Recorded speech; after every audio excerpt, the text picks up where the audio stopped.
Aqui vamos fazer um projetinho de curto prazo de 50 anos, né? É bem importante a gente saber que a gente teve essas conquistas legais, e não só as conquistas legais, mas a partir dessas conquistas nós fomos também traçando e conquistando as estruturações das políticas, dos programas, enfim. Mas a gente tem que estar muito atento, porque nós estamos num momento onde a roda da história pode estar dando, né, indo para trás. Então, nós temos que conhecer muito, né, o que a gente conquistou até agora e quais os caminhos para concretização e consolidação, ampliação desses direitos, para que a gente não vá perdendo aquilo que foi tão custoso para diversas gerações aí de crianças, adolescentes e de profissionais envolvidos, né? Então, a temática de hoje é sobre a questão das ameaças e violações dos direitos, mas nós não vamos ficar só falando sobre isso. Nós vamos, pelo menos hoje, e depois a professora Joana vai dar continuidade na próxima aula, indicando caminhos, né, os caminhos que estão postos aí na lei, os caminhos possíveis, trazer aí um pouquinho algumas experiências do como que a gente pode estar trazendo aquilo que foi conquistado na lei na prática, né? Então, é um pouco este caminho que nós vamos fazer hoje. Tudo bem? Podemos fazer, né? Então, vamos lá. Então, acho que depois eles vão chegar e diminuir um pouquinho essa luz para vocês enxergarem lá direitinho. Mas, então, a ideia é essa, as ameaças e as violações do direito da criança e do adolescente. E a gente está aí a bibliografia, né, que eu estou utilizando, e esses dois artigos, tanto da Constituição de 88 quanto do ECA, nós falamos na aula passada. Então, eu queria começar aí por isso.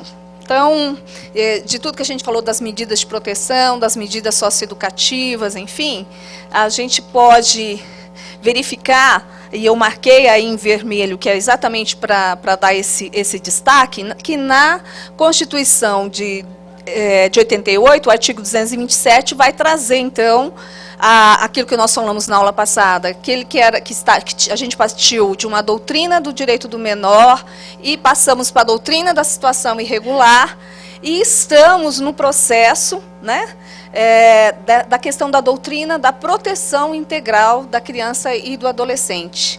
Então, a gente vê uma conexão, né, uma interface bastante importante entre o ECA, né, o Estatuto da Criança e Adolescente, com a LOAS, né, a Lei Orgânica da Assistência Social, que executa muitas das políticas voltadas para a criança e o adolescente. Hoje a gente vai falar um pouquinho também do sistema de garantia dos direitos voltado para a criança e adolescente, mas veja só, a gente verifica aqui que o que está aqui colocado como direito, né, a vida, a saúde, a alimentação, a educação, lazer, a profissionalização, a cultura, a dignidade, ao respeito, a liberdade e a convivência familiar e comunitária, que é exatamente, né, o foco deste curso. E o artigo 4º do ECA, que então vai repetir isso, né, e que, curiosamente, foi até alertado por uma das participantes, que no ECA ainda traz essa questão da comunidade, então, que é o dever da família, da comunidade, da sociedade geral e do poder público, né? E nós vamos, quando a gente for falar da rede, do trabalho em rede, um pouco das pistas de como desenvolver um trabalho em rede, a gente vai voltar nessa questão aí da comunidade. Então, nós vamos percorrer aí um pouquinho, eu trouxe alguns dados, os dados mais atualizados, né, eu os atualizei, mas embora seja atualizado ainda, é de 2015, que são os dados que estão aí disponíveis, sobre as violações, algumas violações do direito da criança e adolescente. Mas, antes disso, o artigo 5º, que vai falar que nenhuma criança ou adolescente será objeto de qualquer forma, né, de negligência, discriminação, exploração, violência, crueldade e opressão.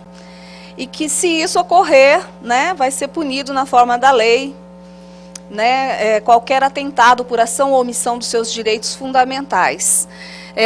E o ECA também, nós não vamos entrar nisso, mas tem toda a parte da penalização quando isso ocorre, enfim, mas que bom que seria quando a gente está escrito na lei e a coisa acontece, né? né? Não seria assim, bom, acessa ali, pronto. Mas não é assim. Né?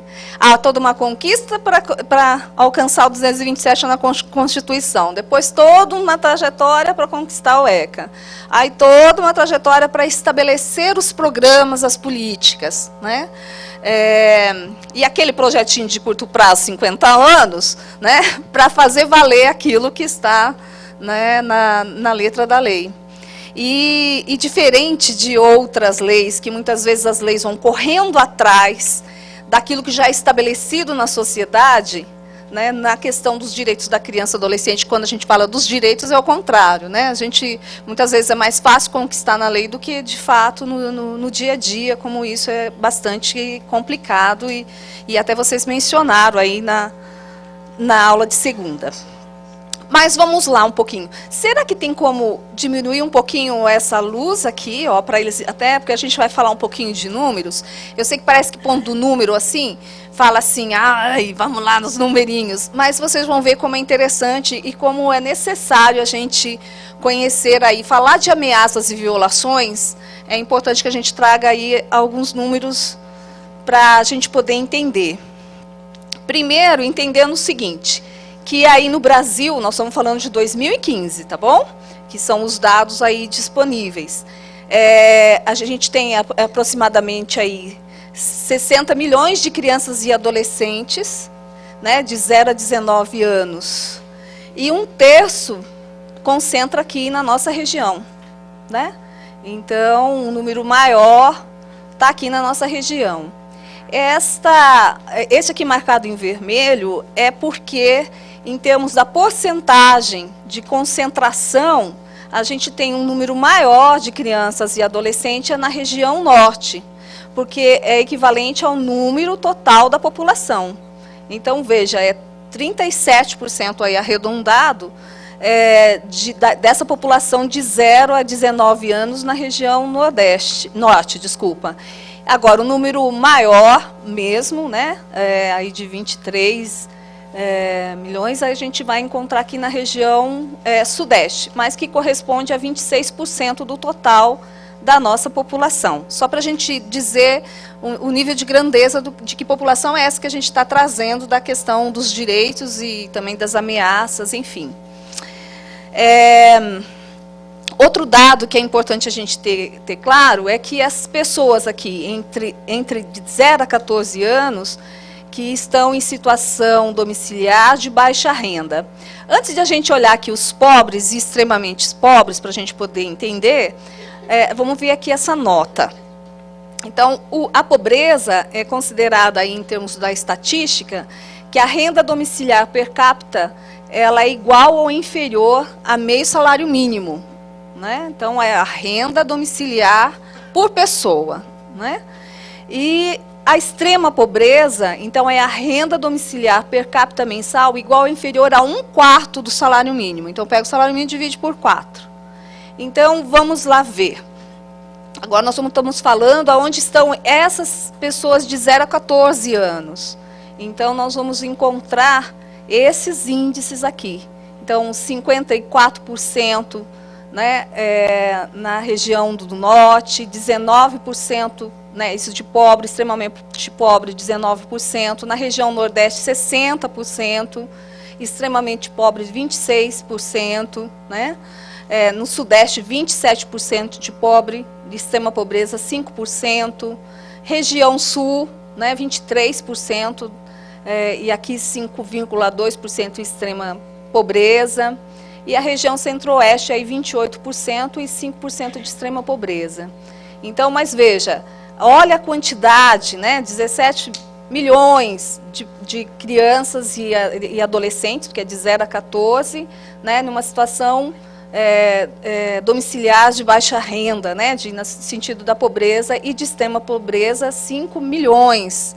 Então, veja o nível de grandeza do que a gente está trazendo das ameaças. Então, que bom que a gente conquistou, né, na lei os direitos da criança e adolescente, mas como isso tem sido concretizado? Né? Então, um pouco essa reflexão que a gente está trazendo.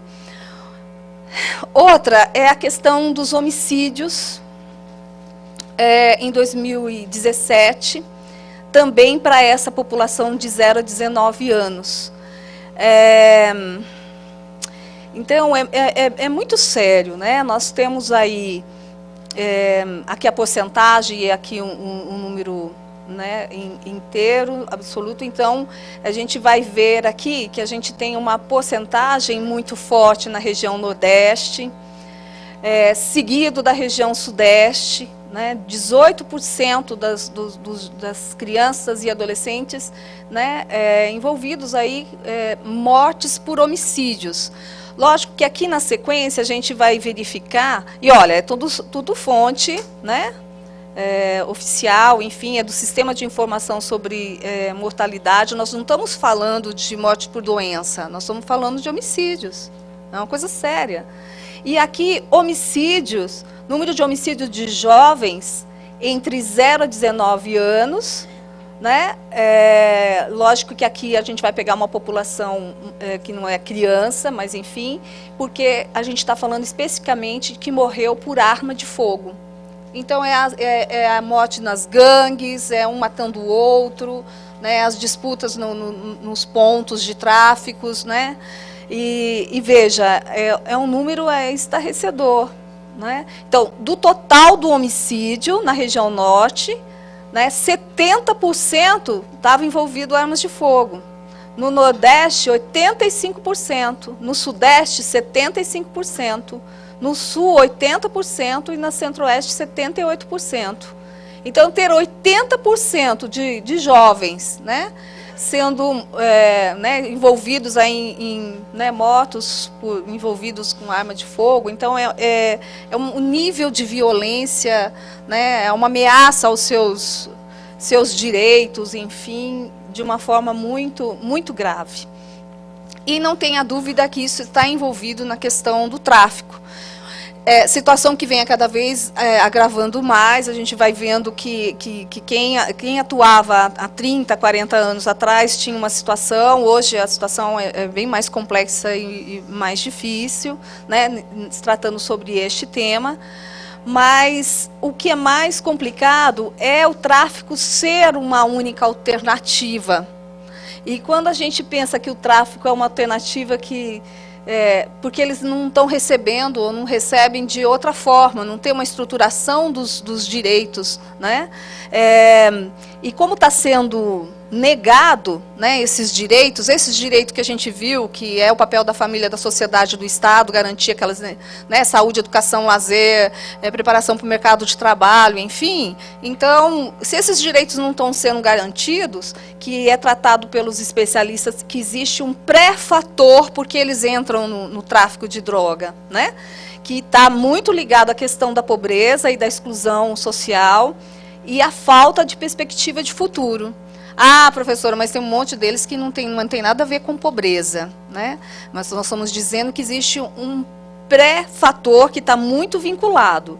Mas, além desses pré-fatores, há outros dois que levam a buscar essa carreira. Aí a gente está falando de uma população de uma forma geral, e aí jovens de classe média, média alta, enfim, que vem nessa questão que tem muito a ver com o jovem, com o adolescente, que a gente estava falando na aula passada, que é uma atração e uma influência, né? É muito atrativo. O que é atrativo? Esse status e o dinheiro que é fácil e rápido. Eu tenho dúvida do fácil, porque não é nada fácil, né? Mas de que é rápido, é rápido. Eu me lembro, eu acho que isso deve fazer uns 12 anos, que a gente estava dando um curso lá na cidade de Tiradentes, e tinha uma líder, uma lindeza de mulher, que tem toda uma história naquela região, e o curso era assim, de 2 semanas, 2 vezes ou 3 vezes por semana. Ela era muito participativa, né, sempre muito para cima, e um dia ela estava muito triste numa segunda-feira. Eu falei, o que aconteceu? Que a luz, né? Vamos pôr luz aí, que essa luz apagou. Ela disse assim, sabe o que é você ver um menino que você viu desde criança no projeto, né? Todo empolgado e tal, né? Então, ontem ele ganhou um carro. Então, tinha tido uma festa no bairro porque ele ganhou um carro. Ganhou o carro porque certamente ele passou pelo teste em alguma coisa, né? Então, assim, ela fala assim, a concorrência é muito desleal. é muito desleal, né? A gente faz aquele trabalho dia a dia, no miudinho, na educação popular e tal, e aí eles vêm com alguma coisa que a gente não tem para ofertar. Talvez nunca, talvez ele viria a ter um carro, né? Então isso é muito difícil, porque a propaganda que atinge um atinge a todos, a todos. Eu me lembro de ter feito trabalho no Vale do Jari, que é Pará, Amapá, na população ribeirinha. Primeira vez que eu fui andar lá nas palafitas e as casas todas com aquelas antenas parabólicas, passava tudo que passava, inclusive o jornal nosso aqui, SPTV, passava lá, né? Mas é assim, então, assim, alguém que está morando em plena floresta amazônica está vendo tudo que todo mundo está vendo, no sentido que esse desejo do consumo, o sonho de consumo atinge todo mundo, né? E quem que, né? É uma coisa bastante complicada. Então, isso é muito atrativo. E com uma sociedade que está sedimentada no consumo, uma sociedade que está sedimentada de que eu sou importante porque eu tenho, né? Não porque eu sou. Então, isso é muito, muito forte. E isso pega muito forte o jovem, muito forte o adolescente, né? Então, esse status, esse dinheiro, que é fácil e rápido e que não tem nada de fácil, né? E há uma ascensão social que pode começar aí como olheiro, e se ele for trabalhando direitinho, ele chega a ser o dono da comunidade, ou aquilo que foi falado na segunda-feira, que faz parte da pergunta, que ele era, antes de ir para a Fundação Casa, ele era quem vendia, depois ele saiu, voltou a ser gerente do... né? Não é isso que foi falado aqui? E é uma ascensão que a sociedade nega a esse jovem, né? A possibilidade, me lembro de um rapaz, que também de um projeto que eu participei, que ele recebeu, ele já tinha mais de 18, e ele foi contratado ali, logo depois ele foi para outra função, mas ele estava ali ajudando a instituição, e ele recebeu um valor simbólico até que saísse o contrato dele e tal. Na hora que ele recebeu aquele valor ali, ele foi lá, pegou aquele valor e comprou um ramalhete de flor para a namorada. Aí todo mundo assim, mas como assim, né? Você pegou o teu trabalho que você fez aí no sol, não sei o quê. Ele falou, mas é o que dá para comprar, né? É o que dá para comprar. Então eu vi assim que não dava para comprar nada, eu resolvi comprar uma ramalhete de flor. E era um menino, né, um jovem que ele tinha, que já estava envolvido em pequenos furtos e tudo mais, e que tinha acesso a um valor muito maior que aquele, né? Muito maior. Então na hora que ele pegou aquilo ali, falou assim que dá para comprar.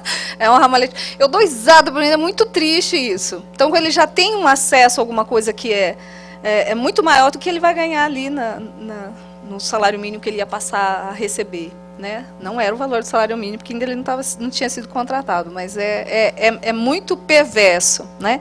Então, é só para a gente entender, porque é muito fácil a gente olhar e já julgar, né? Já por dentro das caixinhas, porque quando a gente tem a dificuldade de fazer análise mais profunda, olhar uma coisa, né? A gente tem que olhar aqui, mas tem que olhar um contexto maior.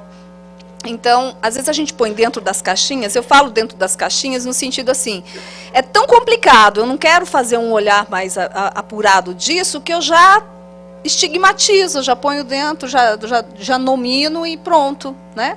E não é assim, a gente não pode fazer análise rasa não, a gente tem que fazer análise aí profunda para a gente entender de fato. Então, seria muito legal que o tráfico não fosse a única escolha, né? E o jovem entra por escolha? É essa a pergunta. Não entra, né? Ele não tem outra alternativa. Então, não há outra escolha. Então, se o jovem tem uma série de escolhas, o tráfico vira a pior opção. Então, já pensou que momento legal a gente chegar e falar assim, pô, cara, olha, você pode fazer isso, aquilo, e aquilo outro que você pode fazer, e aquela outra oportunidade, para que você vai entrar no tráfico? Agora a gente fala o quê? Né? Então, assim, o grande desafio da gente... Então, só antes de chegar aqui no desafio, assim, o jovem escolhe o tráfico porque essa é a melhor das piores opções. Ele não está escolhendo nada. Ele não escolheu, ele está lá, né? Tem um livro que eu sempre indico para quem quer conhecer um pouquinho mais da questão das medidas socioeducativas, LA e PSC, e é fácil de encontrar, porque vocês baixam lá na internet, que foi uma publicação da Abrinq, que chama As Histórias de Ana e Ivan. Quem conhece já leu, levanta a mão, só para eu ter uma noção. Ah, lá. Então, vocês colocam lá no Google, As Histórias de Ana e Ivan, e põe na frente lá a Abrinq, que vocês vão chegar num arquivo que vocês vão poder baixar. Então, a Ana e Ivan existem, é um nome fictício, mas Ana é uma menina branca, de classe média, que tinha problema desde pequena, por causa dos problemas da família, de relacionamento familiar, e manifestava tudo isso que ela recebia dentro da família na escola. E cada vez que a escola chamava, eles mudavam a menina de escola, então não enfrentava aquele problema. Enfim, ela foi pega lá na adolescência, assalto com armas pesadas, banco. E o Ivan, um menino que foi desejado, era o segundo filho do casal. O casal queria muito, já tinha uma menina, queria um menino, veio o menino. E o Ivan, o pai, eles eram do Nordeste, eu não lembro qual era a cidade aqui, e a região Nordeste, não sei qual estado. O pai faleceu. Acho que teve alguma doença, o pai faleceu. A mãe ficou com os dois eram da cidade, a família morava na cidade de Tiradentes. E aí ela viu sozinha aqui nessa cidade com os 2 filhos, voltou para sua terra de origem. E lá, enfim, estavam vivendo, e a mãe foi visitar um parente e teve algum acidente e morreu. Né? Então, umas coisas trágicas que vão acontecendo. E os 2 ficaram lá e resolveram voltar para São Paulo. A irmã mais velha, e voltaram para a própria cidade. Então, eles saíram aqui crianças e voltaram adolescentes. Então, vai contando, é bem legal o livro, porque vai contando a história da Ana e Ivan se entrelaçando. E Ana nunca foi para medida de internação, embora com assalto a banco com arma pesada. E Ivan se envolveu num tráfico de droga. Então, mostra ele resistindo, ele tentando emprego, não conseguindo, a irmã arrumando namorado, indo para casar, ele sozinho, né? Até que entra, né, para o tráfico de droga, é pego e vai para a medida de internação e depois chega na LA. Então, foi um livro escrito por várias mãos, por vários profissionais. Então, está muito bem elaborado. Tem as caixinhas contando o ECA, falando os percursos, e chega na medida de liberdade assistida, que o foco do livro é a aplicação de liberdade assistida. Tá bom? Mais uma dica aí para quem quer. As Histórias de Ana e Ivan é o nome do livro. Então, qual é o nosso desafio? Nossa, eu falo, né, como eu brinquei na aula passada, todos nós somos duplamente responsáveis pelas crianças e adolescentes. E os funcionários públicos, triplamente, hein?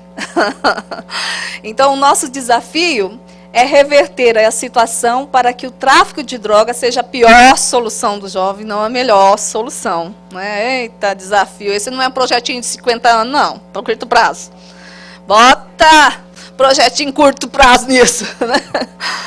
Mas vamos seguir um pouquinho ainda nos dados. Embora a gente saiba que esses dados eu não tenho aqui, isso é importante a gente registrar, que esses índices ainda, eu estou trazendo os índices de 2015, mas a gente tem os dados aí que a gente tem melhorado muito esses indicadores de mortalidade infantil, né? Mas, enfim, a gente ainda tem crianças né, mortalidade infantil aqui, os menores de 1 ano de idade, e a gente tem, então aqui está para cada 1000 nascido vivo, então esses são os indicadores. Então nós temos ainda muito dessa mortalidade infantil que está vinculado a alguns fatores e especialmente a questão da saúde, da alimentação, enfim, que ainda é muito marcante. E a mortalidade da infância, que daí a gente está falando dos menores de 5 anos, então o infantil é até 0,1, depois de 0,1 a 5, que é considerado então essa mortalidade infantil, que nós temos aí um índice ainda bastante importante, né? E lá no ECA fala que é um dever da sociedade como um todo garantir a questão da saúde da criança e adolescente, e ainda nós, embora tenhamos conquistado uma melhoria nesses indicadores, mas ainda temos muito a caminhar. Veja só este aqui. vamos ler junto, né? Porque gráfico sempre é meio chato de a gente ler. Alguns só tem até reversão nisso, né? Não gosta. Mas aqui nós estamos falando de números de nascido entre mulheres de 0 a 18 anos. Sempre de 0 a 18 é a questão de pesquisa que eles colocam. Mas aqui vai estar dizendo, então, crianças que nasceram dessas mulheres. Veja cá, menor de 10 anos. Então, aqui, em 2015... Então, 2015, nós tivemos na região norte 3 crianças nascidas de meninas menores de 10 anos. 4 na região nordeste, 1 na região centro-oeste. Pensa isso, né? E aqui também é muito... A gente fala aqui menor de 10 anos que a gente fica assustado, mas pega esse dado aqui de 10 a 14 anos. Né? Então, 26 mil crianças nascidas de mulheres de 10 a 14 anos de idade. Né? Então, cadê o Estatuto da Criança e Adolescente, professora, que você disse na aula passada? Né? Então, olha o quanto que a gente tem que caminhar aí. Né? E aí, de 15 a 19, enfim, mesmo assim, a gente está dizendo de uma mulher que era de uma menina, uma adolescente, que teria que estar estudando, né? Se preparando para o mercado de trabalho e tudo mais, e a gente sabe, pela questão de gênero, o quanto isso fica para a mulher, né? O quanto fica essa responsabilidade para a mulher mesmo, né? Então, aí é uma questão bastante complexa. E o número de violações aqui, a gente está falando, então nós vamos entrar na questão das violências contra as crianças e adolescentes. Então, dados tirados do Disque 100, de 2015, que recebeu aí, então, 153 mil denúncias de violações contra criança e adolescente em todo o país. Pensa que é 153 mil denúncias, então, e as que não foram denunciadas? Que a gente sabe que não, né, que tem gente que não quer nem saber de denunciar. Então, essas são as denúncias. Então, e as que ninguém nem ficou sabendo, que está escondendo porque tem vergonha, porque, vou acabar com a minha família, aquelas histórias todas.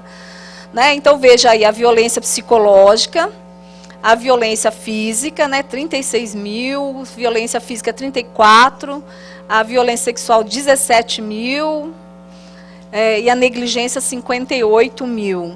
Então, vamos entender um pouquinho o que é essa violência, então, contra a criança. Aqui é a mesma coisa, só que não está em gráficos só diferente aqui, né?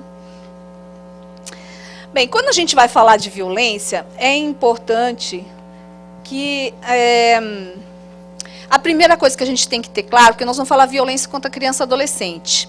Então, em geral, quando a gente vai falar de violência contra criança e adolescente, a gente já vai assim, ai, que família horrível, olha como pode uma coisa dessa, né? É as caixinhas que a gente põe. De novo, as caixinhas, né? A violência doméstica, ela é uma expressão de uma violência maior. E às vezes a gente vai ficar horas aqui explicando, e eu me lembro do filme de Charlie Chaplin, que certamente a maioria que viu, né?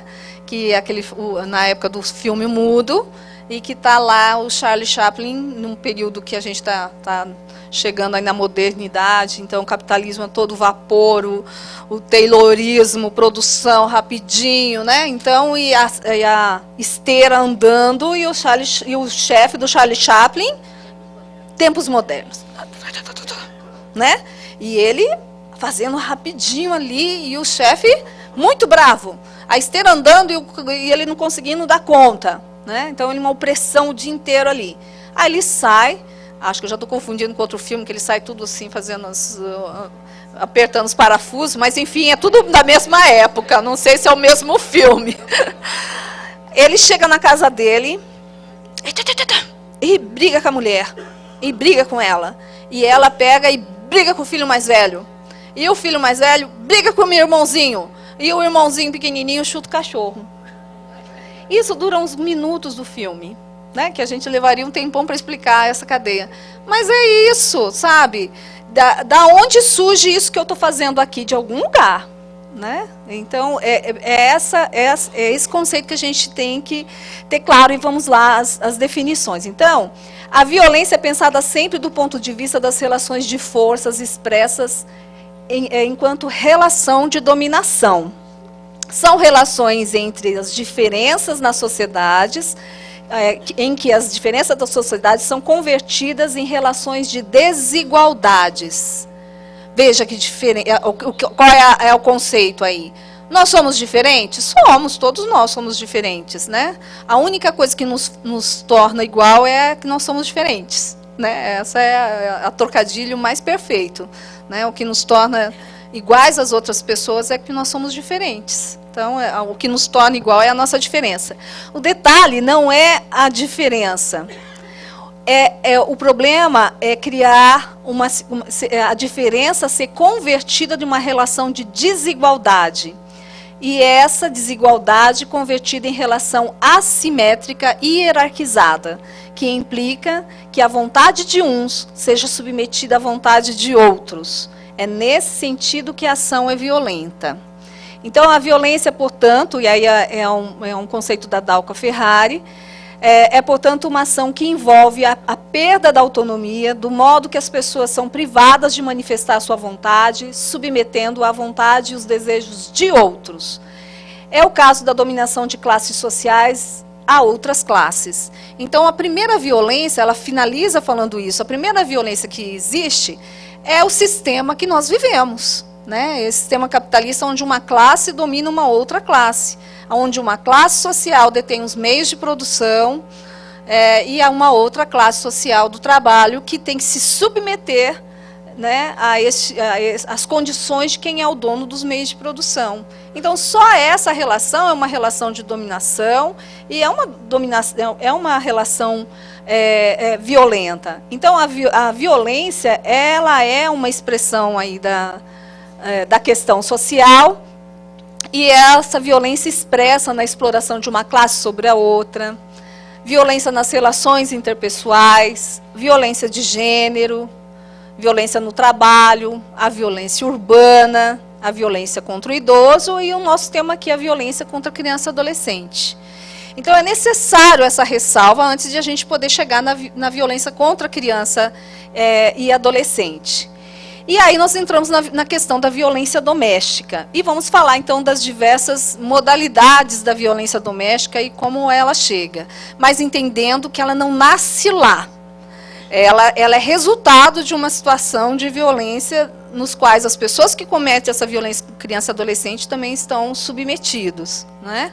Então, violência doméstica determina um padrão de relacionamento abusivo entre os responsáveis, né, pela criança e adolescente, e que leva ao encontro a estereotipia e a rigidez no desempenho dos papéis familiares. Então, aí a autora Maria Amélia Azevedo, né, trazendo aí este conceito, e trata todo ato ou omissão praticado por os pais. Por que ato e omissão?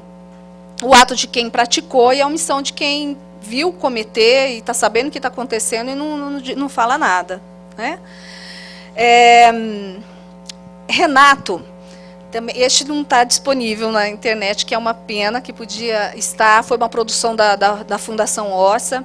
O Renato, ele foi uma criança que foi vitimizada desde pequena. Tem uma história da mãe que sofria violência doméstica e o Renato até diz assim, o que chegou aos meus ouvidos é que minha mãe engravidou de mim ao mesmo tempo que uma outra mulher também ficou grávida do meu pai. Então, meio que dirigiu a violência pelaquela situação para a criança. Mas ela tinha outros filhos, mas era o Renato, esse nome ele foi depois adotado, então ele tinha outro nome quando ele sofria essa violência, mas desde pequeno. Então, tem um livro que chama... que é o relato de uma criança que sofreu, apesar de tudo, enfim, é sobre a criança que sofreu violência doméstica, então, desde pequeno. E ele foi retirado da família, a mãe ficou um período presa, enfim, depois ele foi deslocado para uma instituição de acolhida e foi adotado, enfim, hoje ele tem uma história aí legal, interessante, mas com várias sequelas desse período. Mas foi violência que teve criança que sofreu até menos violência com ela que ele, foi a óbito. Então ele tinha umas coisas horrorosas assim, que está lá colocado no livro, que é a mãe quebrar o braço, ele tem uma parte da língua decepada, que ela cortou com a faca, umas coisas horrorosas assim, que a princípio a gente vai falar assim, que mãe horrível é essa? Mas a gente tem que olhar, faz o movimento da análise, né? E ele só foi tirado, ele tem um capítulo dele, eu lembrei por causa da omissão aqui, ele só foi tirado porque ela teve um dia que ela ficou estava muito fora de si. Ela pegou a chave fenda quente e pôs no céu da boca dele. E aí ele chorava muito. E como ele chorava, ela chutou a barriga e dilacerou o intestino. Veja uma coisa dessa. E só assim foi tirado. E ele tem, num dos capítulos do livro, foi escrito junto com a autora Ana Cristina Cardoso de Mello, que é uma psicóloga especializada aí nessa questão da violência contra a criança e adolescente. Eles escreveram juntos este livro. Ela teve acesso a todo o processo e também lá, quando ele foi retirado da família, ela teve um processo com ele, terapêutico, enfim. E ele tem um capítulo que ele fala só sobre as omissões. E quando ele estava escrevendo o livro, ele ficou impactado e parou nisso. Porque quando eles começaram a olhar o processo, olhar tudo, e foi escrito junto com ela, exatamente para ter esse cuidado com o Renato, ele se deu conta que o pai era tão responsável pela violência sofrida quanto a mãe. Então ele impactou, porque ele sempre viu o pai como alguém que protegia ele, que não fazia aquilo com ele. Então não basta só fazer.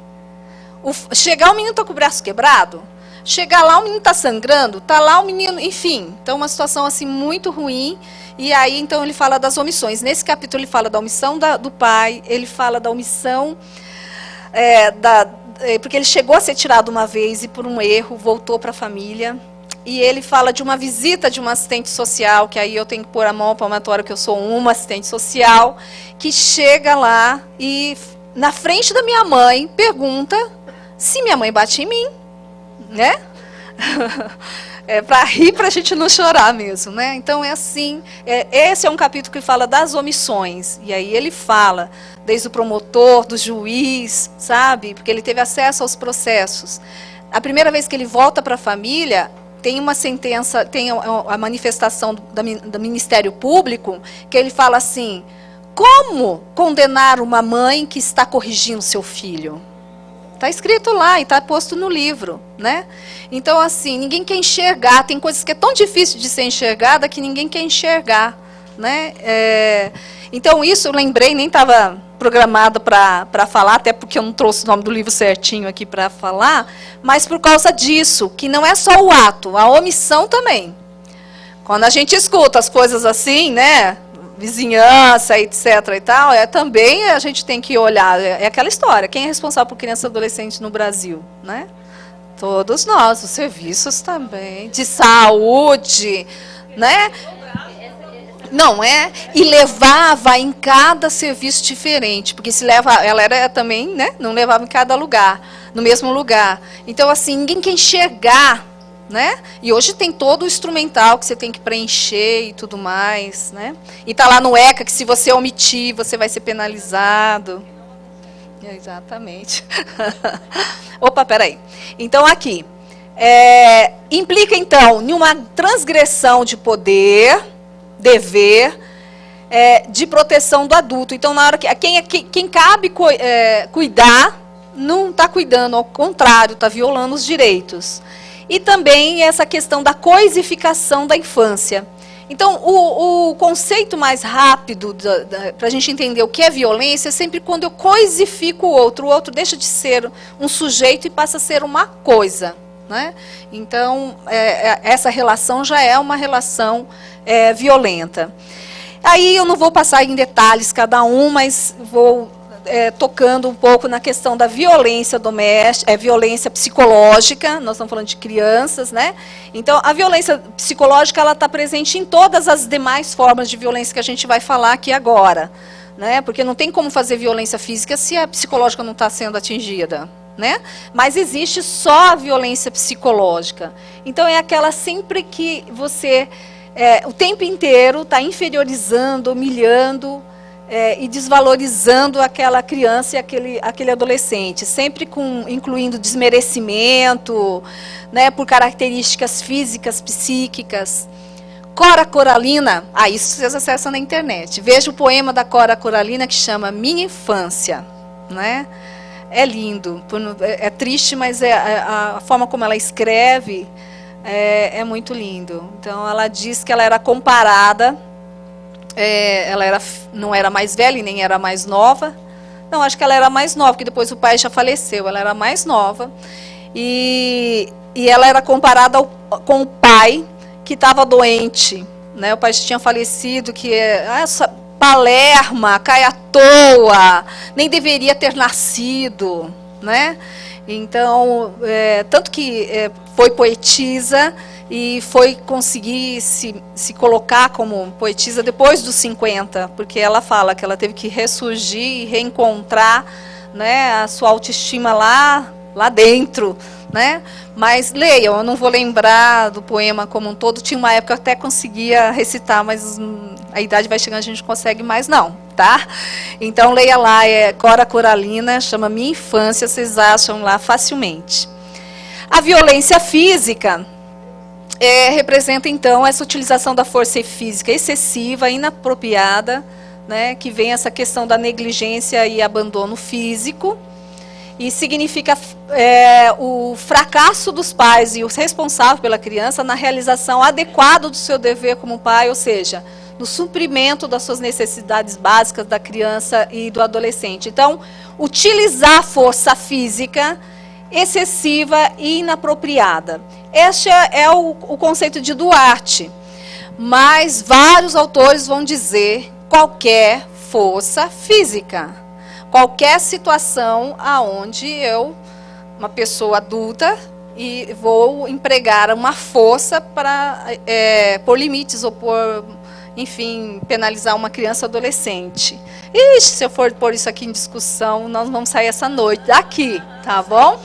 Mas eu pergunto para vocês aqui, é ao contrário, hein? Quem aqui foi educado e não apanhou de pai e mãe ou dos responsáveis? Ah, que bonitinho. Que não apanhou. Isso. Por acaso vocês ficaram meninas e meninos irresponsáveis? Meninos que precisam de ser corrigidos, mas forma severa. Não, né, gente? Eu só vou dizer, nós temos que ser, eu não preciso ser referência de outro país, não. A gente pode ser referência de nós mesmos. Nós já estamos avançando muito nisso, mas precisa avançar muito mais. Há 23 anos atrás, eu sempre comparo com a idade de filhos, nós recebemos uma sueca, morava aqui em São Paulo, e recebemos uma sueca que estava fazendo intercâmbio aqui, estudando na USP. Então, ela disse um dia, assim, numa refeição, ela disse assim, pai e mãe, quando grita com os seus filhos, é porque perdeu a autoridade. Eu falei assim, ei, pá, peraí, me conta mais sobre isso, né? Ela falou assim, pai e mãe, quando está gritando com os seus filhos, perdeu a autoridade. Eu falei, nossa, você sabe que essa discussão, há 23 anos atrás, está chegando na escola. Que o professor que fica gritando lá com seus alunos, é porque já perdeu a autoridade. Né? Perdeu. E, veja, gritar perdeu a autoridade. Lá na Suécia, há anos, não tem essa coisa de incluir, bater palmada na criança para educar. Ela estava dizendo que gritar com os filhos estava perdendo autoridade. Vocês entenderam uma coisa dessa? Eu consigo compreender hoje mais do que antes, de que a gente, por muito tempo, falava assim, não, é um absurdo, a gente realmente não tem que bater, etc. e tal. Mas a gente tem um hiato aí. Lembram a segunda que eu estava dizendo que tem um movimento de pêndulo aqui? Né? Então, a gente fala que não é para fazer isso e a gente põe o que no lugar? Então, é este movimento que precisa. Porque, assim, se não tem o diálogo, a firmeza, lembra, assim, os avós, os bisavós? que só o olhar, gente, esse nem precisava gritar, né? Ah, já sabia o que ia acontecer depois, ela disse. Então, aí não. Né, tem gente que nem fez nada disso e olha e você, né, põe aqui, né, aquela autoridade. Então, nós estamos chegando... por isso é assim, é difícil falar que não é para fazer, mas põe o que no lugar? Então, é muito irresponsabilidade. Hoje eu tenho coragem de falar isso, né? Então, tem que pôr o que no lugar? Se você está dizendo para o teu pai, para a mãe e o pai daquele menino que não é para bater, então vem cá. Vamos conversar, vamos dar uma formação, vamos dialogar, vamos ver o que nós vamos pôr no lugar. Mas esse menino precisa de limite, né? O que não pode é dizer que não é para fazer e não orienta, não acompanha aquela família sobre o que fazer. Tá bom? Então, essa a questão que a gente tem que ter muito cuidado. Mas é possível, sim. Outras sociedades já conseguiram e nós já conseguimos avançar muito, então não precisa ter outra referência de outro país que tem outra história, outro tudo nosso, mas nós já temos referências de nós mesmos, que a gente já tem um processo de superação disso, né? Tem uma campanha que foi muito forte, que chamava Palmada Já Era, da USP, que é do NEV, que é o Núcleo de Estudo da Violência. É muito interessante, eles fizeram todo um livro com as crianças falando o que sentia cada palmada, né, a questão da humilhação, enfim. Um dia eu consegui chegar em uma mãe que batia muito fortemente na filha, já adolescente, batia muito desde pequena, porque ela também foi surrada. Um dia eu consegui chegar, ninguém me disse o que eu tinha que fazer, foi por instinto e de muita proximidade de trabalho social com essa família. Eu disse o seguinte: vai ser muito difícil a sua filha um dia pôr limite se o marido dela, era uma adolescente que nem tinha namorado, se um dia o marido ou o namorado bater nela. Eu consegui mostrar para essa mãe que a relação de afeto e de limite não precisa ser com pancadaria, porque se eu estou sustentando a minha mãe que me ama e me batendo, eu vou sustentar outras pessoas que eu acho que amo e que acho que ele me ama, me batendo. Então eu pude sensibilizar essa mulher nesse sentido, porque na hora que ela pensou assim, poxa vida, eu estou dando um preparo para essa mulher, para essa minha filha no futuro aguentar apanhar do marido, né? Então, assim, ninguém me disse nada disso que eu tinha que fazer, foi por instinto e sensibilidade naquele momento. E a gente tem que encontrar as formas para falar com as pessoas e mostrar alguns caminhos. E sabe qual é essa forma? Não é dando aulinha, não. Não é fazer isso que a gente está fazendo aqui, não.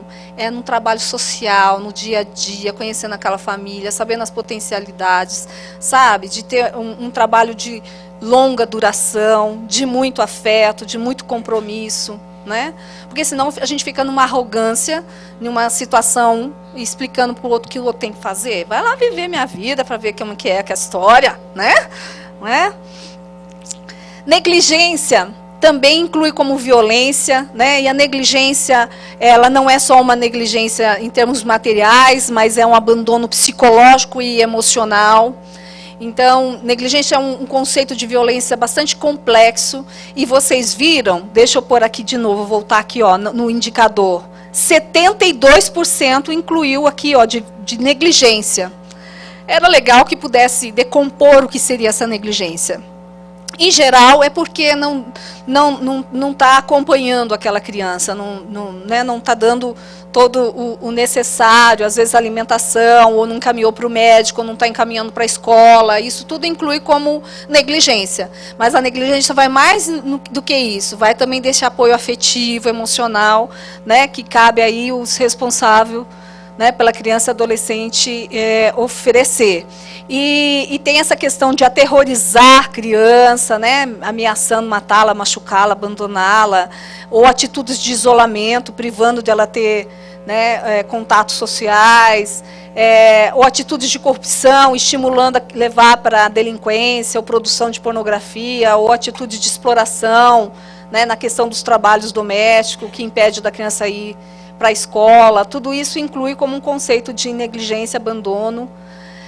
A violência fatal, que o próprio nome já diz, é uma violência praticada pelos pais irresponsáveis que leva ao óbito, né, da criança e adolescente.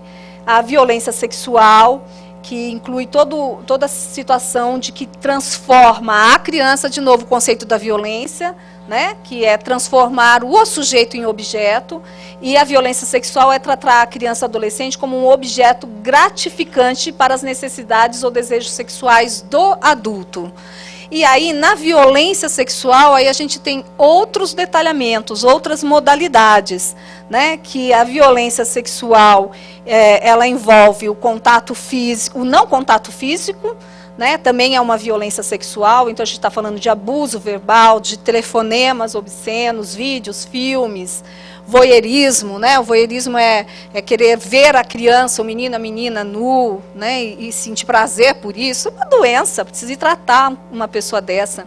Envolvimento do contato, e pode ter a violência sexual tendo o envolvimento do contato físico, né? Então, físicos genitais, que inclui passar a mão, ou mesmo o próprio coito, ou a tentativa dele, a manipulação genital, o contato oral genital, o uso sexual do ânus, a pornografia, a prostituição infantil, o próprio incesto, que é uma outra modalidade, né?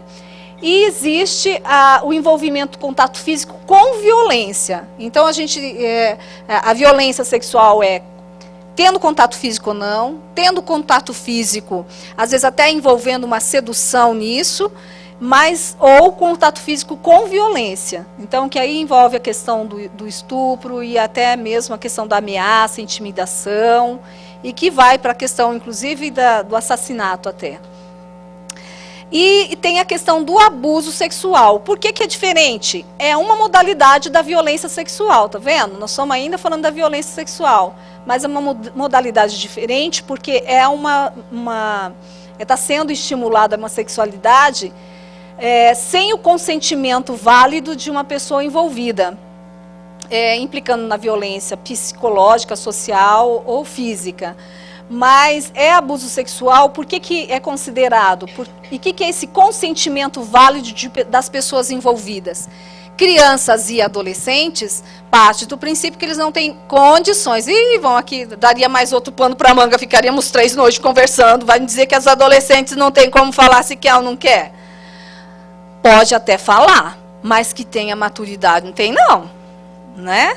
Então, aí nós vamos ter uma discussão longa aqui sobre isso, mas está lá na lei. Criança, adolescente até aos seus 18 anos, e não tem condições de dizer se quer ou não, de fato, não tem essa maturidade. Tem um monte de informação, informação não quer dizer maturidade. Saber tudo como funcionam as coisas, né?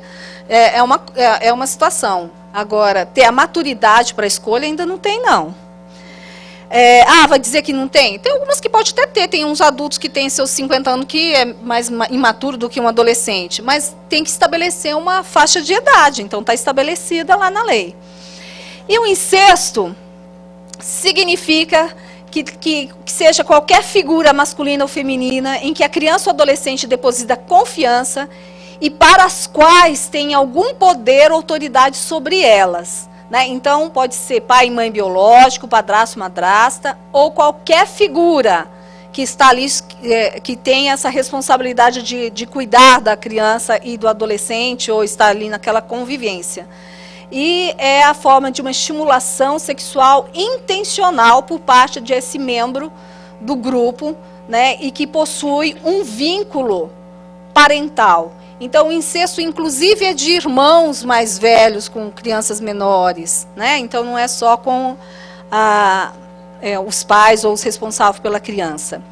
E pedofilia? Pedofilia está aí, ó. É algo que já tem, inclusive, a Organização Mundial da Saúde já define como doença, a psicologia está lá já classificado como um transtorno de personalidade ou de comportamento, e do ponto de vista de direito é crime. Então, existe a pedofilia na internet e a pedofilia que não é na internet, mas que é o mesmo conceito, né? Que é esse interesse sexual por pessoa maior de 18 anos por pessoa menor de 13 anos.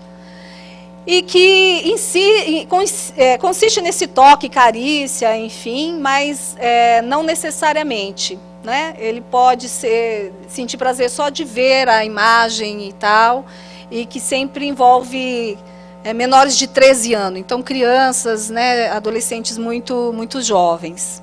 Eu brinco, vai se tratar, né? Vai se tratar, deixa essas crianças em paz, tendo a adolescência, a infância dela tranquila, né? Então essas pessoas realmente precisam de ajuda. Exploração sexual comercial, ainda dentro das modalidades da violência sexual. Então, é quando é utilizada para troca de dinheiro ou favores em espécie. Então, exploração sexual de crianças e adolescentes é incluída como violência sexual. A pornografia infantil também, então é a utilização de áudio ou visual, né, que use a criança dentro de um contexto. Né? Então, aí, de novo, a questão de filmes, vídeos, projeções, fotografias. E a questão ainda da violência sexual, eu disse que a infinidade das modalidades são várias, então o turismo sexual, então utilizar a questão da sexualidade de criança e adolescente como uma atração para o turismo, tráfico de crianças e adolescentes para fins de exploração sexual, né, ainda a gente tem essa questão do tráfico. E aí, como enfrentar? Então, falamos aí desde da violência contra a vida, do trabalho precoce, da violência, né, contra a criança e adolescente, essas diversas modalidades. Na aula passada falamos do ato infracional. Né? Então, como enfrentar as violações do direito contra a criança e adolescente? Então, a gente vai deixar de falar de tantas violações e vamos começar a pensar um pouquinho os caminhos. E eu estou feliz porque eu estou olhando aqui meu horário, tá dentro do que eu estou programando. Né? Espero que eu consiga aí dar conta. Então, nós vamos falar de dois caminhos hoje aqui. Tem outros, mas nós vamos falar na questão da formação de rede e o fortalecimento aí, a participação nos conselhos de políticas públicas, que são os caminhos que estão dentro da lei, dentro das possibilidades, e algumas locais, enfim, estão fazendo e estão obtendo resultados aí interessantes. Né? Então, vamos lá, por partes, como diria Jack. A gente fala hoje de rede social, todo mundo já pensa, né? No Face. Mas aqui a gente está falando da rede social antes do Face.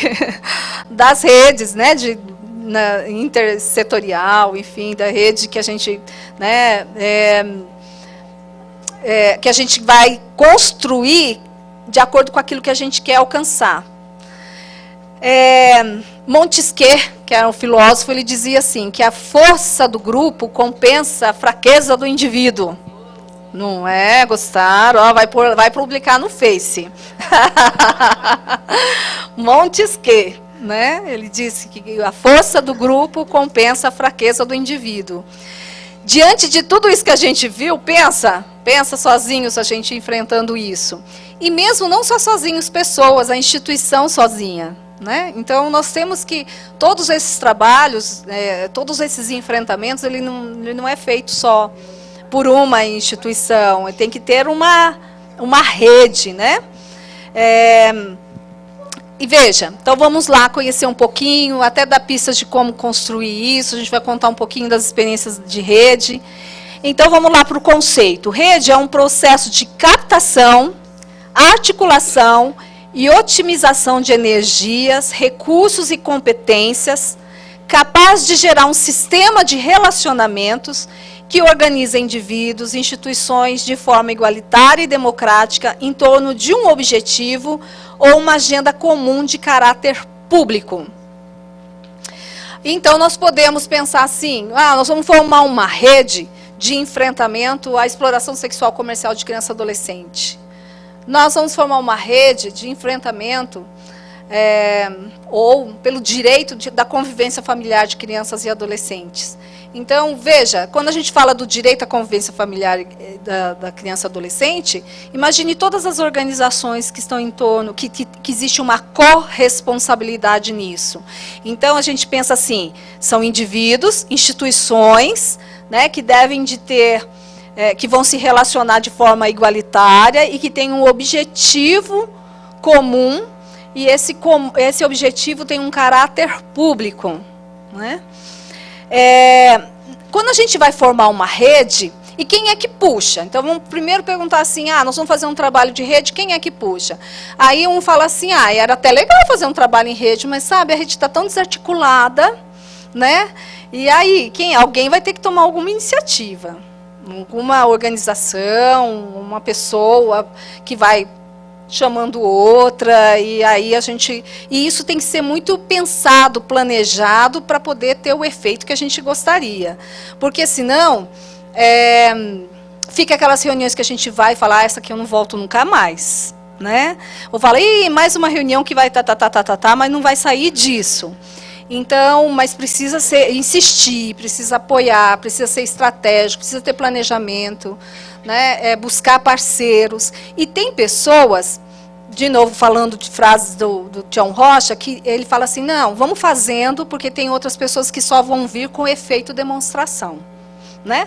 Então, ele vai só aderindo quando as coisas já estão evoluindo, estão começando a dar certo. Então, fazer rede para os enfrentamentos das violações e ameaças contra a criança e adolescente que a gente viu até agora, é entender que são relações de poder. Mas como que é isso? Em rede, todos têm o mesmo poder de decisão e tudo depende de uma vontade coletiva para realizar determinado objetivo. Vamos pensar que quem tomou uma iniciativa foi lá os profissionais, ou mesmo o juiz da Vara da Infância e Juventude. Tudo bem que ele é juiz lá da Vara da Infância e Juventude, mas quando ele está em trabalho em rede, ali ele está como o mesmo poder que as outras organizações, porque eles têm um objetivo em comum. Né? Então, numa rede, existe uma relação horizontal, não existe alguém que tenha mais poder que o outro. As relações são pautadas por interdependência, complementariedade e horizontalidade. Então, a gente tem alguém que vai articular, mas naquele momento da reunião da rede, das definições que vai ser feito pela rede, não tem ninguém que sobreponha outro. Em geral, a gente diz o seguinte, que em uma reunião de rede a favor de alguma coisa, é legal que as reuniões não fiquem sendo no mesmo lugar. Então, esse mês a gente vai fazer reunião em tal local, no outro, nas organizações que compõem a rede, porque vai mostrando isso.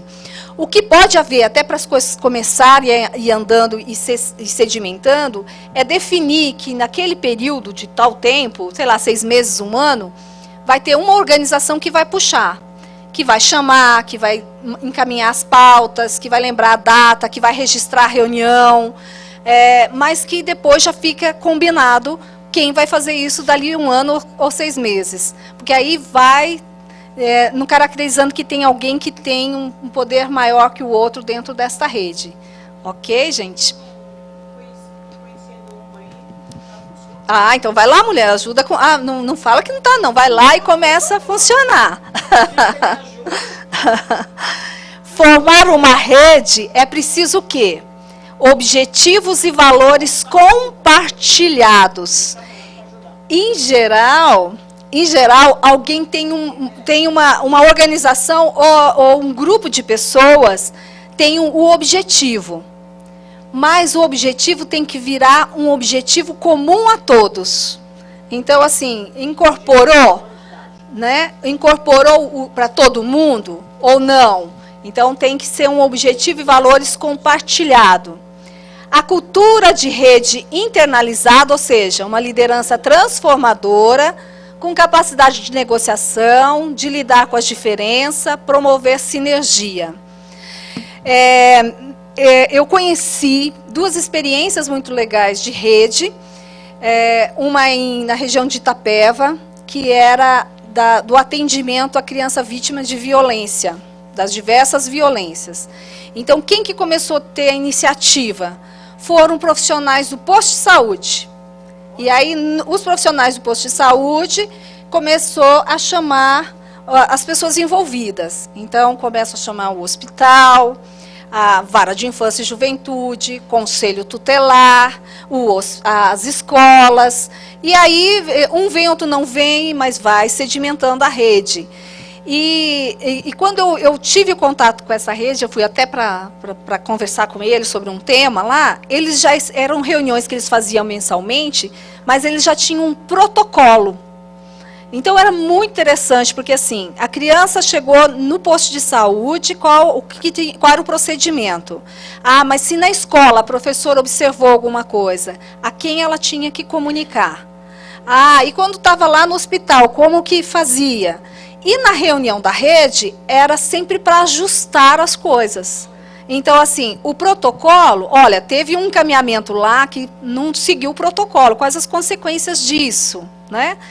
E nessa reunião específica, eles já estavam planejando, não o apagar o fogo no sentido assim, a criança foi vitimizada, como vai fazer? Porque já estava até essa rede funcionando. A prevenção, então eles já estavam fazendo um trabalho preventivo, muito, muito interessante. Olha, tem que ver, na região de Itapeva, vale a pena procurar saber, a gente passa os contatos. Outro é o próprio NAI de São Carlos. Quem conhece o NAI? Esse não é com a violência doméstica, mas é do adolescente autor de prática infracional. NAI de São Carlos, Núcleos de Atendimento Integrado. Quem foi, quem conhece, quem já foi de lá? Ninguém? Chama NAI. Põe lá na prefeitura São Carlos e procura NAI. O que é esse NAI? O NAI, eles ficam tudo no mesmo espaço.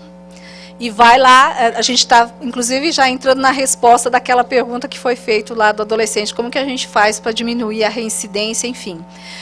No NAI, fica tudo no mesmo espaço, a vara da infância e juventude, a delegacia específica para o adolescente, autor de prática infracional, a unidade provisória, que quando ele, lembra o caminho que eu falei na aula passada? Né? Quando ele faz o ato infracional mediante violência, qual o caminho que ele toma, então ali ele fica. Já falei da vara da infância e juventude, né? Já.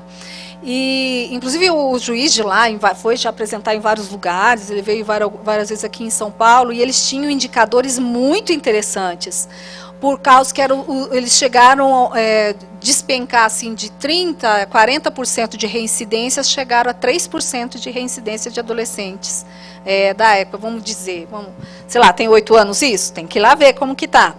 Mas funcionava, porque assim, eles tinham já vinha para o mesmo espaço, eles já faziam um trabalho de prevenção na escola, né? Acompanhava o adolescente que estava em LA e PSC, foi lá que eu disse do PSC, que eu fui conhecer, eu queria conhecer experiência de prestação de serviço à comunidade, né? Porque LA, enfim, e de semi-liberdade, que eu queria muito conhecer uma experiência de semi-liberdade, e eles tinham lá de forma bem interessante. E o PSC, eu fui, os meninos estavam fazendo um curso para contador de história, e o menino que estava lá dando aula para o contador de história já tinha sido um menino que tinha passado, e que gostou do negócio e ficou sendo um dos monitores. Então, eles ficam 6 meses em medida. 1 mês aprendendo seu contador de história e os outros 5 meses contando história em algum lugar, na creche, no asilo, na instituição de longa permanência para idoso, enfim.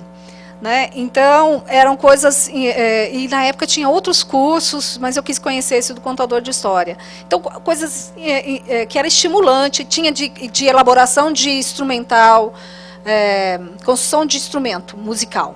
Então, coisas que atraíam, né, os adolescentes, enfim.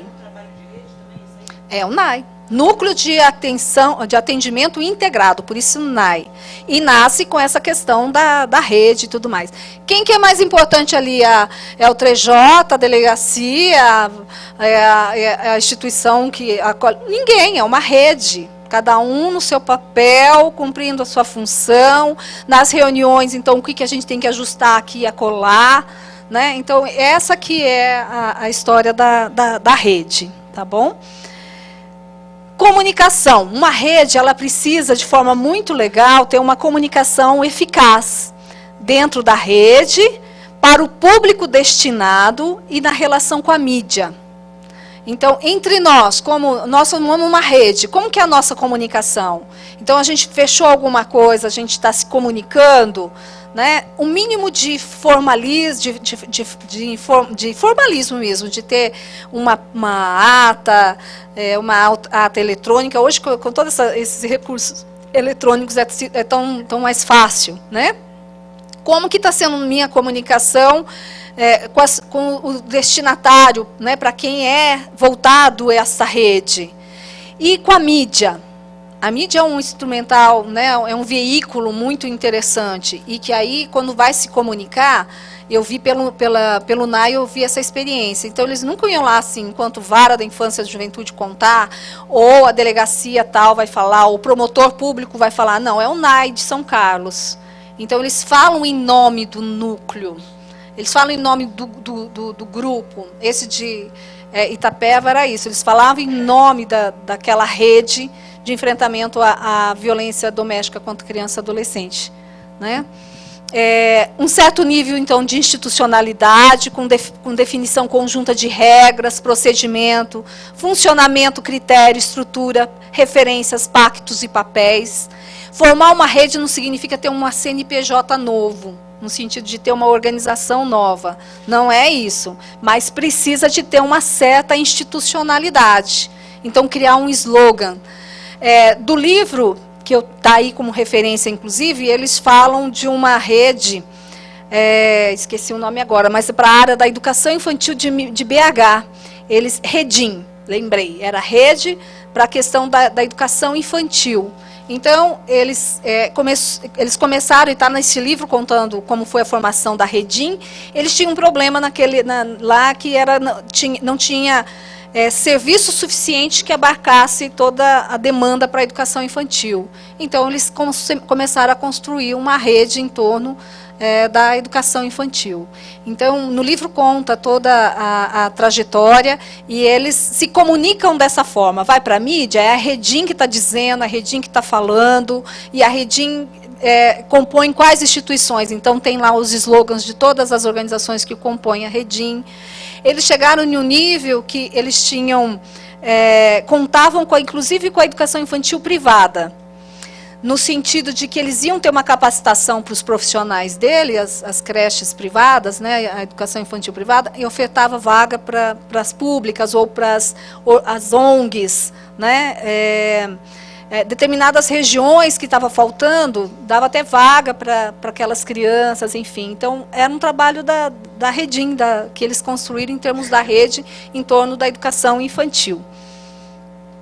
Desafios para o trabalho em rede. Reconhecer, então, a diversidade, os diferentes níveis de responsabilidade e atuação, levar em conta a construção dessas redes, e que vai mexer com os paradigmas, porque uma rede ele vai interferir na organização do Estado, nas relações de poder, nas formas instituídas da ação social. Então, assim, eu não vou estar dizendo o que é para você fazer, né? E aqui nós vamos construir em conjunto, mas eu sei o que é para você fazer, e você também sabe o que é para você fazer. Então, como é que a gente vai pactuar isso daqui? Como é que a gente vai, né, entrar num combinado aqui, num compromisso aqui nessa rede? Então, vai exigir novas formas de democratização do poder, atualização e descentralizada e articulada. A gente fala assim das experiências exitosas, que é para estimular, mas não é algo fácil, não.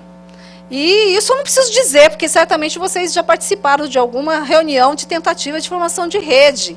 E existe muitas experiências frustradas, porque alguém em algum momento vai desistir disso, e é importante que não se desista, porque nós também está muito impregnado em nós alguma coisa que é o seguinte, que a gente participar das coisas, né? Eu não quero nem saber disso.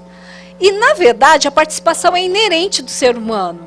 Foi plantado em nós, para que a gente não tenha esse gosto de participar, de estar envolvendo nas coisas, né? Então, é muito importante que a gente tenha essa questão de a gente pegar o gosto da participação, né? Eu costumo brincar, e eu conto sempre essa história, que é o seguinte, que quando eu era adolescente, acho que tá até na pré-adolescência, na escola, eu ganhei um folhetim, que eu não sei nem de quem é o autor, e é uma coisa assim meio estranha, porque é tipologia que a gente agora questiona. Mas o texto dizia o seguinte, que existia 3 tipos de pessoas no mundo. Olha que coisa forte. Tipologia, né? Uma coisa ruim. Mas que existia algum grupo de pessoas que subia no palco e que atuava, que fazia. E que tinha outro grupo de pessoas que ficava na plateia e batia palma. Mas também tinha o terceiro grupo de pessoas que ficava na plateia e vaiava. Aí o texto, imagina pegar isso para uma pré-adolescente. Então perguntava assim, qual o tipo de pessoa que você quer ser? Né? Que forte, né?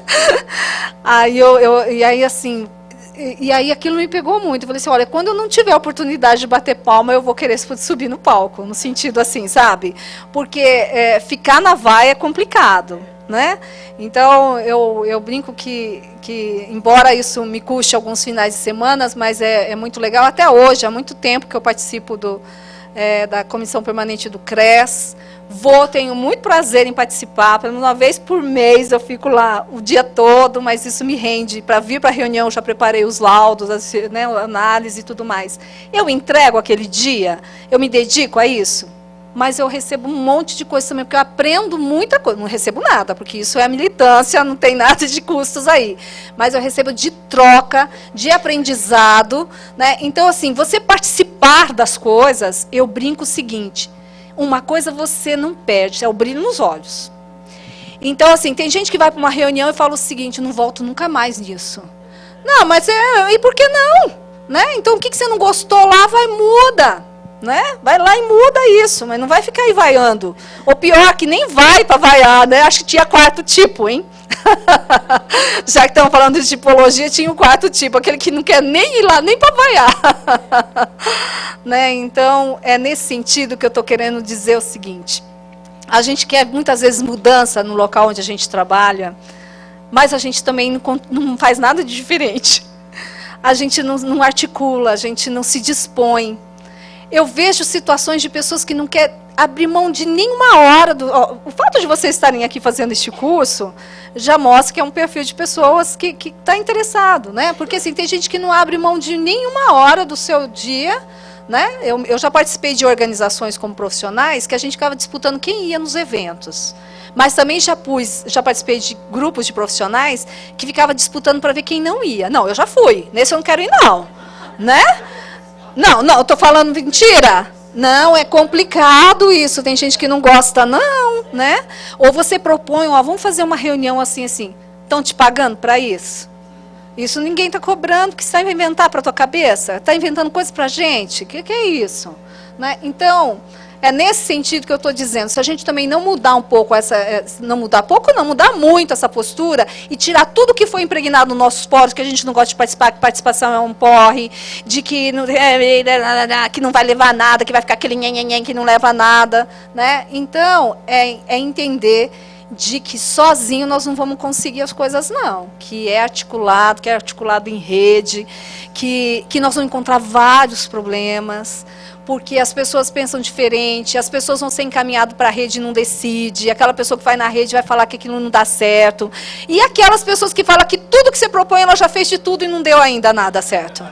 Né? Não, mas isso já foi, não é aquilo, não, naquele ano, mas aquilo, entendeu? Né? Então, mas é isso mesmo. E aí você acaba ficando marcada. Olha que bonitinho. Eu vou repetir aqui, porque o que ela falou é muito assim, professora, mas é uma pessoa indo contra um monte de gente. Daí eu vou ficar marcada. Olha, se for para você ficar marcada por querer fazer as coisas, é muito mais legal do que você ficar marcada por alguém que não acredita mais em nada. Perdeu o brilho nos olhos, né? Então, continue ficando marcada, indo contra a corrente, que eu acho que é um pouco esse caminho que a gente tem que fazer, porque se a gente não acreditar pelo direito da criança e adolescente, a gente não está falando que nós somos responsáveis, se a gente não for por eles, quem que vai? Aí a gente fica lamentando que aconteceu isso, aconteceu aquilo, né? Diga lá. Posso dar um conselho para a Ai, dê um conselho, olha, ele vai te dar um conselho. Anota no seu caderno, porque você mesmo vai se convencer um dia que eles estão certos. Aí é a pior coisa que pode acontecer. Olha. Para você não esquecer essa convicção sua. Olha, ele está dizendo que é para você anotar sua convicção, para você não chegar um dia e achar que eles estão corretos. Muito legal, obrigada. Né? Porque é isso, vai chegar assim, não, mas eles estão certos, né? Ai, não. Diga lá.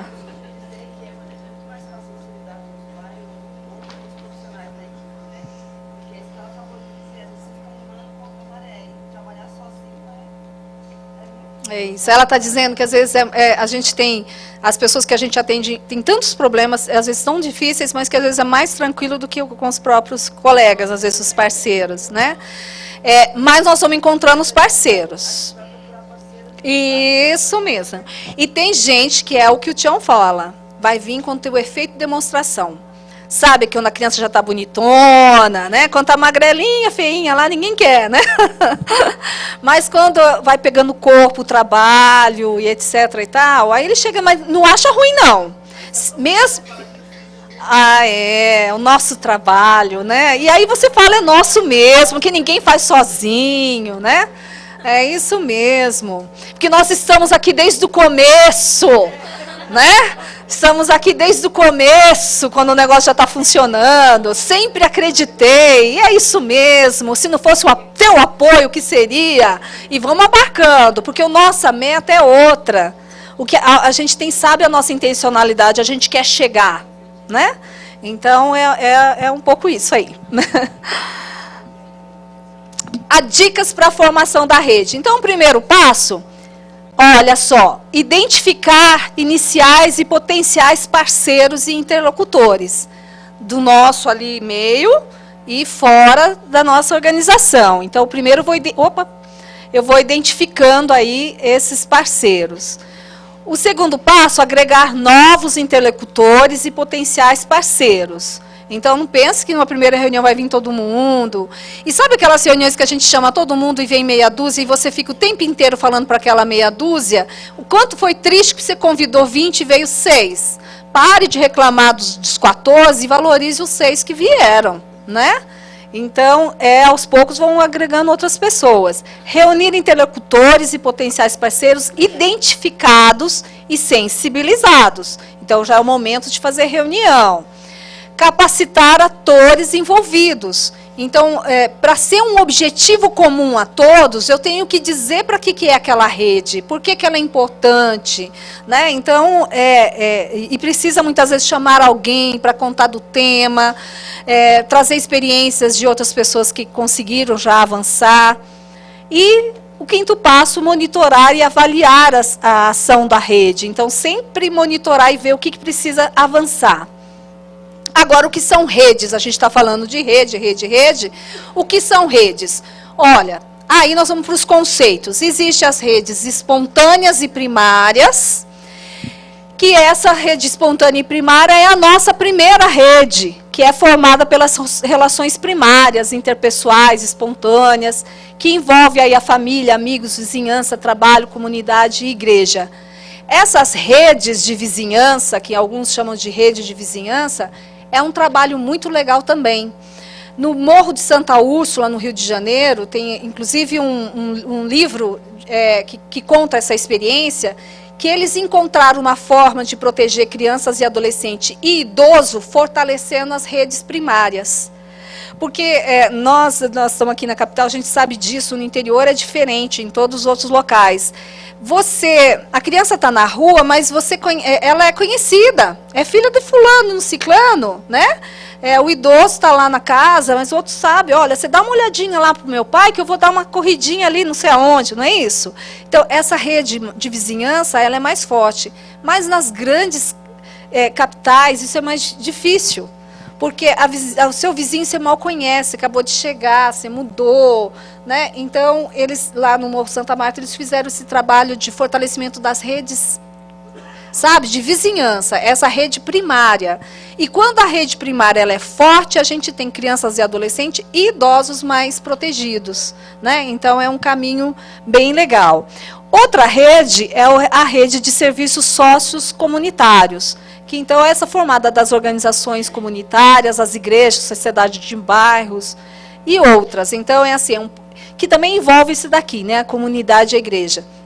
Mas é um pouquinho maior, né? Hoje com essa fala do território, então é para além da família e a gente vai expandindo no território. Então, a gente está falando de uma rede sociocomunitário. Por isso que eu falei da aula passada, né, que no ECA fala da comunidade, nesse sentido, de ser a família a sociedade, que é uma coisa muito maior, e o Estado, mas ele incluiu a comunidade, que é esse entorno ali da família, né, que quando ela está fortalecida é legal.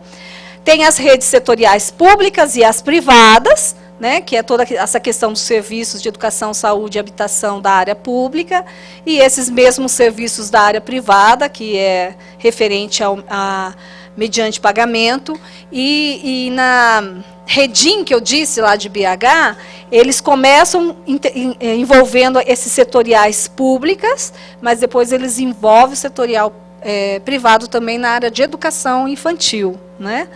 E existem as redes ambientais movimentalistas, que são essas. Então, essas que oxigenam as demais, mas elas são formadas aí pelos movimentos sociais, né? Então, as redes de denúncia, de vigilância, reivindicatória, afirmação de direitos.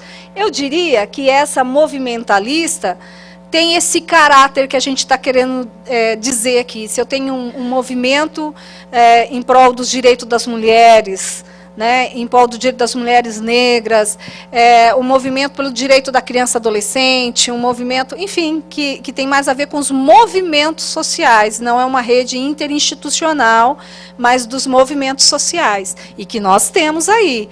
Veja a mobilização legal no dia 8 de março, que vocês tiveram aqui, né? Eu falo vocês porque agora estou no interior e eu fiquei aqui babando, só recebi as fotos, né? A formação de rede. Então, é necessário os princípios éticos para esse trabalho. Então, falar em rede é falar em cooperação, confiança, complementariedade, solidariedade, corresponsabilidade. E, diante do conflito, o desafio está na capacidade de equacionar e não de eliminar as diferenças. Porque nessa rede institucional não vai ter ninguém que faz a mesma coisa que o outro. Então, vai ser organizações diferentes mesmo, e nós vamos ter que equacionar essa diferença, né, e que aí ela é necessária. É necessário compartilhar os valores, né, a cultura de rede internacionalizada, ou seja, uma liderança transformadora, com capacidade de negociação, de lidar com as diferenças e promover sinergia, né? Então, poder cada um pegar o seu pedacinho diferente para poder engatar no outro, né? E a rede acontecer. A melhor definição de rede que eu ouvi foi de um senhor, lá no Vale do Jari, que é Pará, Amapá, em uma capacitação de rede para fortalecimento da região do Jari, que tinha uma situação bastante complicada de exploração sexual comercial de meninas, porque tem o porto ali das empresas do Rio Jari, que leva para o exterior, enfim. E aí um dia um senhor falou assim, deixa eu ver se eu entendi direitinho o que é rede. Rede é meio que parecido assim, a rede de luz na rua, porque assim, tem aqueles postes que são as organizações, e o fio que vai conectando um na outra, que é aí que forma a rede. Se não conectar, fica só um pau atrapalhando no meio do caminho. Eu falei, eu vou levar esse conceito, não é? Porque é isso, não adianta a gente falar que está fazendo trabalho em rede. E aí você pega daqui e encaminha para o outro, mas não sabe o que o outro fez e tal. Eu só empurrei para lá. Isso não é, isso é encaminhamento. Trabalho em rede, eu sei o que o outro vai fazer, ele vai te dar a referência do que fez, vai ter um acompanhamento em conjunto. E isso sim é um trabalho de rede, de articulação de rede, né? Porque senão aquela organização que fala que está lá é só um poste no meio da rua que não está com o fiozinho conectado, né? Aí isso daqui está repetido. Eu vi que é aquela história que tem que ter uma comunicação com a mídia, tal. Isso daí já está falado. Veja aqui, eu trouxe um exemplo de uma proteção social, pessoas em situação de violência, né? Quem a gente envolveria? Quando a gente pensa no trabalho de rede, quem a gente chamaria? Quem são os organismos, né, os órgãos que estaria convidado, ou pelo menos tem que compor essa rede? Vai vir todo mundo? Todo mundo vai aderir? Não vai. Vai chamando e compondo com quem vai aderindo. Mas, olha, se tratando da pessoa em situação de violência, pode pensar que quem chamou foi a educação ou a saúde, né? Mas a gente ou foi lá na vara da infância, ou o CRAS-CREAS, especialmente o CREAS aí que vai lidar com isso, mas não importa quem chamou, quem puxou, mas esses órgãos aqui todos, e ainda tem uma reticência aqui, que de acordo com cada realidade, a gente vai chamar o órgão tal, ou a empresa tal, que tem um apoio financeiro, não sei das quantas, enfim, né? Então, é só para a gente ir entendendo o que seria essa questão aí da rede de proteção social.